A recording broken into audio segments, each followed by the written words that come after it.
Hi everybody, Dr. Jay Brower here to talk to you about cognitive dissonance theory.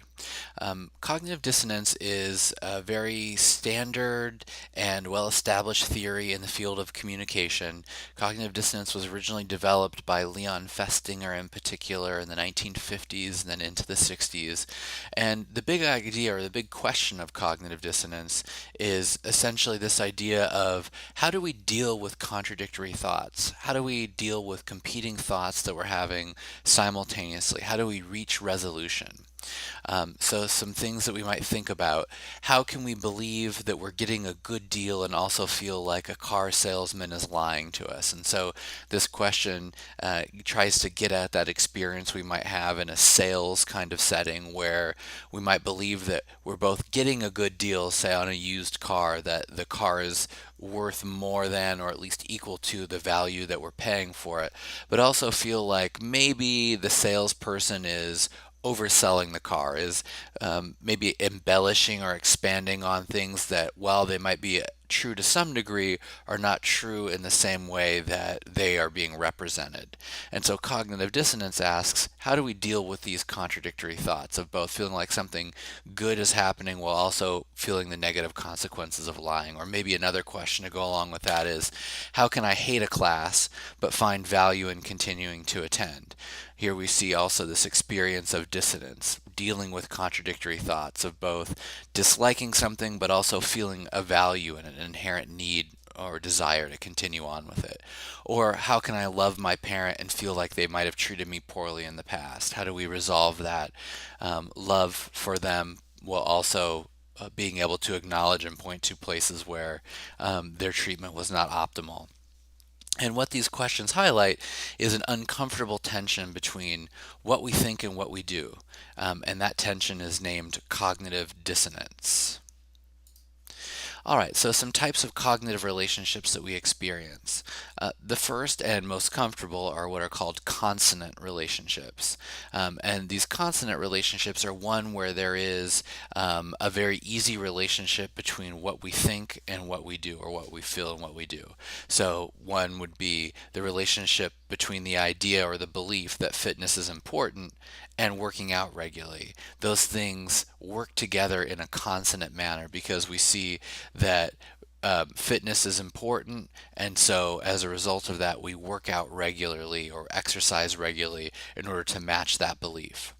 A dissonant relationship arises when we might have an experience, and this example comes right from the Weston Turner textbook, of being, say, a practicing Catholic and then a belief in a woman's right to choose abortion. And they point to this example because it shows what is often two polarizing beliefs.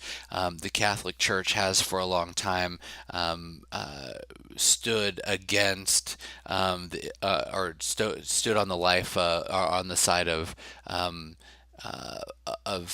pro-life, or anti-choice, however you want to phrase it, beliefs, and those stand in opposition to a women's right to choose. And so there's dissonance here of how can I both have these set of beliefs and then have an opposite set of beliefs in this other venue. And we see these kinds of dissonant relationships happening all the time in politics in particular, and especially where they intersect with religion. How can we believe that something might be a socially appropriate and correct belief that stands in opposition to some other kind of ideology, whether it's religious, political, those kinds of things?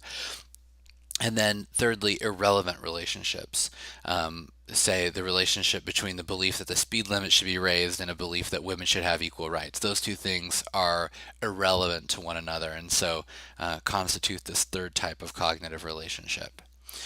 And so, what people do to eliminate dissonance is we are first motivated to reduce dissonance because to have that experience of dissonance is an aversive state, and it is something that we avoid because dissonance is uncomfortable. It's something that leads us to impasse in a way, an inability to move forward.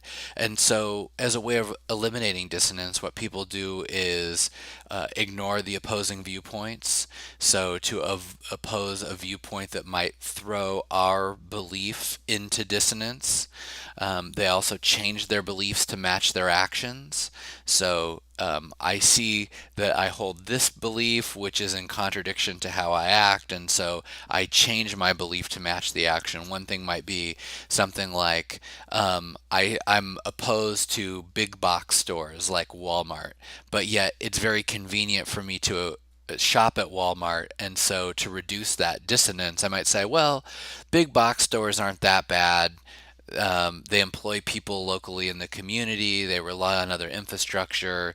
They provide me with a good price, and so I'm going to change my belief. I'm going to say, well, shopping at big box stores is okay sometimes, so it'll match my actions, which are based in convenience. And then thirdly, people seek reassurance from others after making a decision. So if I feel contradiction or points of dissonance, I might between my beliefs and my actions, I might turn to say a friend for reassurance that my actions were correct, that any dissonant belief I have is ultimately irrelevant, unimportant, because I did in fact act in the right kind of way. And I encourage you to think of examples in which this might be the case in your own behavior, your own thinking. So, principles of consistency, which are very important in cognitive relationships. Um, the mind functions as an intermediary between stimulus or a stimuli, or I'm sorry, stimuli and responses. So, in the cognitive process, stimuli and all right, sorry, I got cut off here. So let me continue. Cognition processes stimuli and reasons a response to that stimuli. Growing from that, new stimuli are organized into a pattern with other previously encountered stimuli. So this is one way in which our experience provides us with an evidentiary basis for future action. So when we've had an experience with something, it is the groundwork for consistency, which we yearn for, which we desire. And of course, dissonance stands in opposition to that consistency. And then thirdly, if the new stimulus is inconsistent, then we might feel discomfort.